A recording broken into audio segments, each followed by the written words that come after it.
सभी का मैं शुरुआत डॉक्टर खान आपके साथ कर रही हूं। अगर कोई व्यक्ति यूपी में जय श्री राम का नारा लगाकर चापड़ से हमला कर देता तो अखिलेश यादव क्या बयान दे रहे होते? देखिए सुचरिता जी, एक भाई ये इको आ रहा है, इसको प्लीज ठीक कर दे।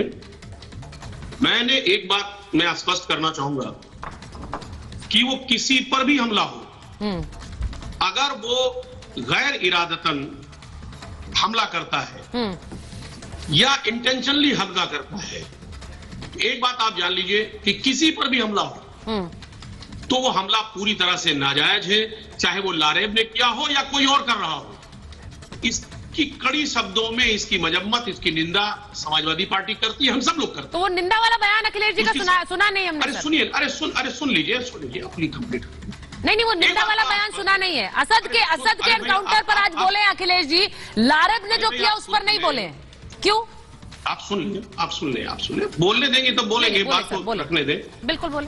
देखिए, हत्या या हत्या से संबंधित किसी तरीके के वारदात वो बिल्कुल कतई इसकी कोई इजाजत नहीं, उसको हर हाल में उसकी मजम्मत है, एक बात। लेकिन सच्चाई है, जो भी इनकाउंटर की बात आप कर रही है लगातार और तमाम चीजें दिखा रही है कि योगी सरकार ने तमाम इनकाउंटर किए, इसमें कोई दो राय नहीं कि हम नहीं कह रहे हैं, समाजवादी पार्टी नहीं कह रही है। हाँ। माननीय सुप्रीम कोर्ट ने कई बार नोटिस दिया। हाँ। माननीय आप समझिए मानवाधिकार ने उत्तर प्रदेश सरकार को कई बार नोटिस दिया और लगातार नोटिस देती रहती है कि उत्तर प्रदेश में तमाम फेक इनकाउंटर हो रहे हैं। ठीक है सवाल इस बात का सर मैं वही बात अनिला जी से पूछूंगी और आप मौजूद रहेंगे स्क्रीन पर, तब अनिला जी से पूछूंगी। मेरा सवाल आपसे ये है, आप तो घेरेंगे अनिला जी को बाद में उसी मामले पर, लेकिन मेरा सवाल आपसे ये है कि लारेब की ने जो कृत्य किया, चापड़ से हमला किया, उसके बाद अखिलेश जी का, या फिर मैं कह रही हूं अखिलेश जी क्यों, किसी भी पॉलिटिकल पार्टी के बड़े नेता का बयान नहीं आया इस पर कि ये किस तरह का कृत्य था। मैंने इसीलिए सवाल पूछा कि अगर वो कोई और किसी और धर्म का नारा लगाकर इस तरह घटना करता, इस तरह की घटना, तो क्या उस पर उसी समय मुंह नहीं खुल जाते? ये मैं गारंटी से कह रही हूं आपको।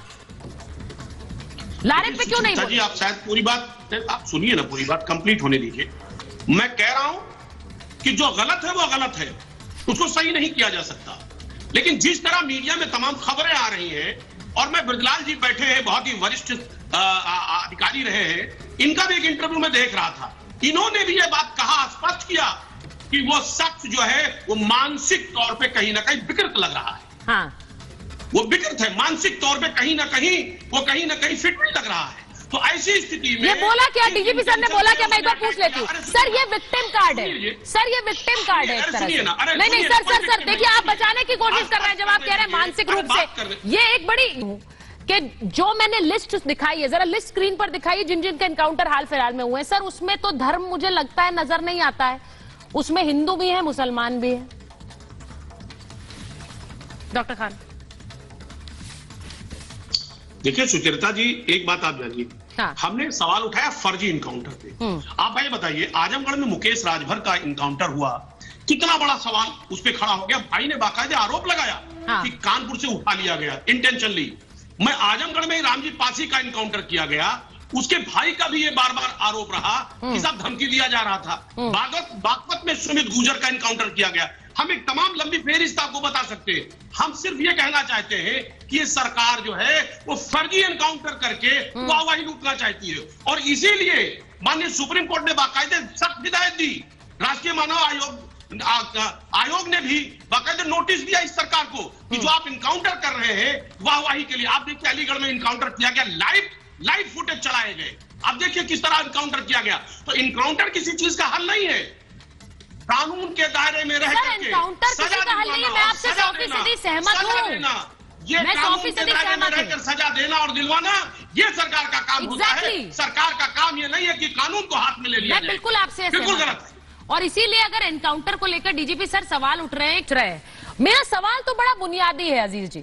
मैं सर ये सवाल इसलिए पूछ रही हूं कि आप जब मैंने शुरुआत में यही सवाल पूछा था कि लारेब को लेकर पता नहीं क्यों कि राजनेता जो है कोई कुछ बोल नहीं रहा है, लेकिन असद पर जो एनकाउंटर आज से तकरीबन कई महीने पहले हुआ उस पर अखिलेश जी बोल रहे हैं और कह रहे हैं कि वो एनकाउंटर फर्जी था। अब जो व्यक्ति, जो क्रिमिनल भाग रहा है, जिसकी खबर रोज हर चैनल दिखा रहा है लेकिन वो भाग रहा है, वो सरेंडर नहीं कर रहा है, वो अगर एनकाउंटर में मारा जाए तो उस पर सवाल उठाया जाएगा, लेकिन लारेब ने जो घटना की है उसके बाद कुछ नहीं कहा जाएगा। देखिए सुचित्रा जी, दो तीन बातें हैं। हमारे नेता ने आखिर सवाल क्यों उठाया, पहले इसकी पृष्ठभूमि आपको समझना है। हाँ। मैं 18 जनवरी 2018 की घटना बताऊंगा। मथुरा में यही पुलिस इनकाउंटर करने जाती है और एक 8 साल के मासूम बच्चे को इनकाउंटर कर देती है। आपके चैनल ने भी इस बात को दिखाया था और बड़े जोर शोर से दिखाया था। यह इनकाउंटर की सच्चाई है। 5 फरवरी 2018 को 2 युवकों का इनकाउंटर एक पुलिस करती है और बाद में उसी पुलिस को, उसी दरोगा को पुलिस गिरफ्तार कर लेती है। संदेह के घेरे में पुलिस है, संदेह के हर घेरे में कार्यशैली है।